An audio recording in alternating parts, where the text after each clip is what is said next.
what's up, everybody? Daniel Kaiser here on the GT stage at E3 2010 with Isaac Clarke himself from Dead Space 2 and Steve, the executive producer on the game.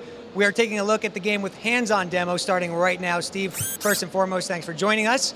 And tell us about debuting this game at E3. What's it been like for you guys? Thanks a lot, Daniel. It's been great showing off the game here at the show. It's awesome to get a chance to let people see it and see their reaction and show off the work the team's doing. It's been fantastic. Scared out of their pants is probably the reaction, right? So what's it been like? Well, there's been a few times while we've been demoing it where I've actually seen guys go, and kind of jump, which has been really good. It's good to see because I know people are really concerned that the game's scary still, which it absolutely is. It is scary, so we want to make sure that that's still there. And it's just been really, really cool seeing everybody's reaction, and I think it's been positive. We saw the first gameplay during the GTTV pre-E3 special, and obviously you guys are looking to amp this whole thing up. Dead Space was a huge success, but what are you bringing to the formula now to make it even more so? Well, I think what we're really focusing on is remembering what made the first game really special for people.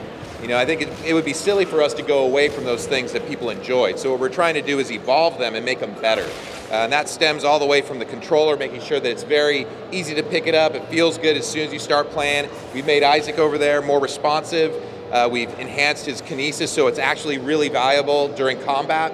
And of course, we've enhanced his arsenal of tools. He'll have a whole bunch of new tools to use. And of course, our Zero-G has been totally expanded now, allowing Isaac to actually move in full 360-degree range within the game world. And tell us how that changes the gameplay mechanics and some of the puzzles and things that might be in the game.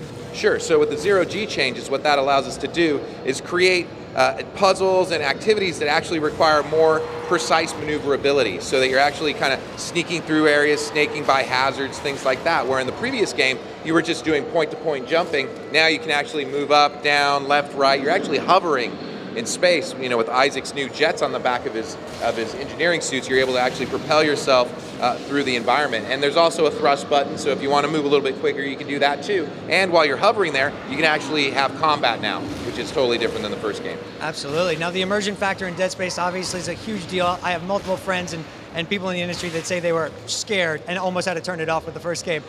Continuing that with this game, pacing-wise, talk a little bit about that in terms of making sure that you provide the action, but also blend in those survival horror elements. So on the previous game, that was one of the things that we really took seriously. It's a full team effort in order to ensure that the pacing of the game, turned out the way it did, right? Like, you not only had the designers who had to place the enemies and create the level designs, but you had the lighters that had to, do their craft to make sure an area looked a certain way to set you up for a scare or enhance the tension. And of course, the art, the engineering, all those elements, it's a full team effort, the audio, all those things play so heavily into it. On Dead Space 2, we learned a lot in the first game. We're going to continue down that same path, but we're going to do it even better. And we're going to make sure it really scares people, keeps them on the edge of their seats, but we're also going to have some really badass sequences that are going to blow people away, we hope. Insane enemies, another part of Dead Space. How have you pushed the envelope even further this time with the necromorphs and everybody else that you're going to encounter?